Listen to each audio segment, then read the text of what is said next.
르마 생각, 일본 아베, 골판지 침대, 유령회사 마스크 등 어릴 때 거짓말 버릇이 6월 조기 퇴진론까지. 본 방송은 제가 살아가면서 느낀 바를 일기 형식으로 편하게 정리한 것입니다.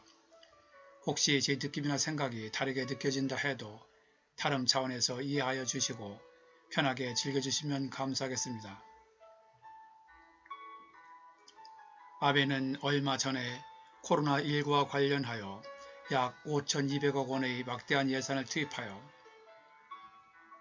한 가구당 1,000마스크 2장씩 공급하겠다고 소관 부서와 상의도 없이 일사천리로 발표했고 예산도 바로 책정되었다고 했었다. 그런데 1,000마스크 공급업체 4곳 중 3곳은 내각 2인자인 스가 관방장관이 4월 초부터 발표를 했고 나머지 한 곳은 알아보는 중이라며 계속 발표를 미루다가 엊그제 4월 27일 사회민주당 후쿠시마 지역 한 참의원의 폭로로 드러났는데 마지막으로 밝힌 유스비우라고 하는 업체의 위치가 2011년 원전 사고가 발생하여 방사능 유출 문제가 심각한 후쿠시마현에 소재하고 있고 거기서 만든 마스크가 이미 임산부 등에게 배부됐다는 것이다. 게다가 그 업체를 알아보려고 등기부 등본을 떼려고 해도 등기 내용 변경 수속 중이라 등본을 뗄 수도 없고 회사의 위치도 구글로 검색한 결과 시골 동네의 허름한 사무실로 나오는데 주변 분위기를 볼 때 전형적인 유령회사 냄새가 물씬 풍긴다는 것이다. 한국에서도 유령회사는 자금 세탁 등 부정적 용도로 활용되는 경우가 많은데 일본에서도 막대한 정부 예산 집행과 관련하여 유령회사가 거론되니 결코 남의 일 같지가 않다. 결국 스가 관방장관은 어쩔 수 없이 유스비오라는 회사가 맞다고 인정했는데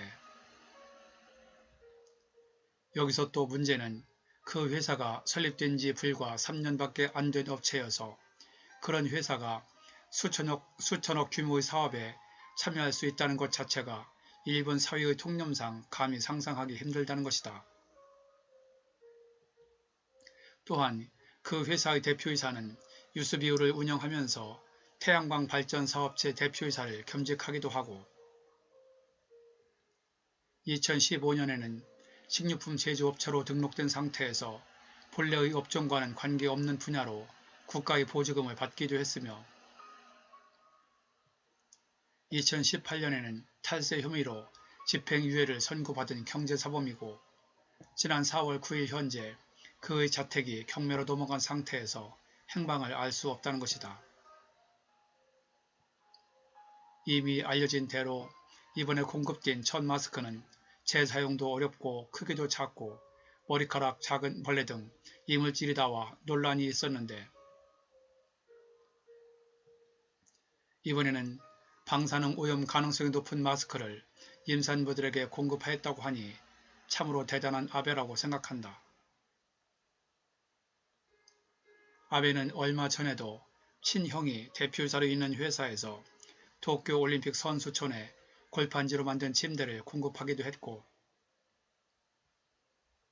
코로나19 대응과 관련해서도 공항이나 사무실에 골판지 격리시설이나 골판지 칸막이를 사용하도록 하여 과도한 골판지 사용으로 친인척 유착 의혹을 받고 있는데 이번에 또다시 불거진 유령회사로 보이는 회사가 만든 방사능 마스크 비리 의혹으로 아베는 당분간 힘든 시간을 보낼 것 같다. 일본 아베, 어릴 때부터 얼굴색도 변하지 않고 웃으면서 거짓말을 항상 잘했다는 아베 가정부의 인터뷰를 얼마 전에 들은 적이 있다.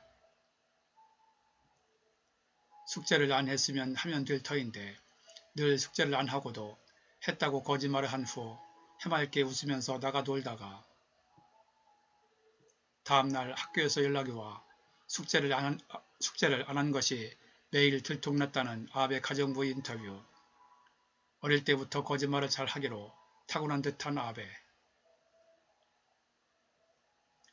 그런 것을 보고 아베는 정말 큰일 낼 사람이라고 생각했었는데 최근 이런 일들을 보면서 아베는 역시 보통 사람은 아니라는 생각이 든다. 최근 일본 내에서도 아베의 코로나19 부실 대응으로 아베의 지지율이 하락하는 등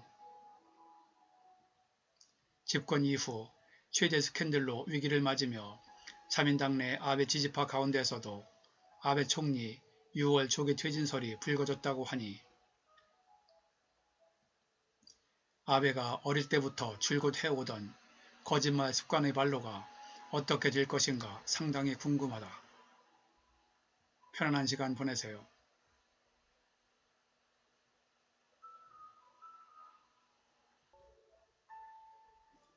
본 내용이 좋았다고 생각되시면 아래에 있는 좋아요와 구독 버튼을 눌러주세요.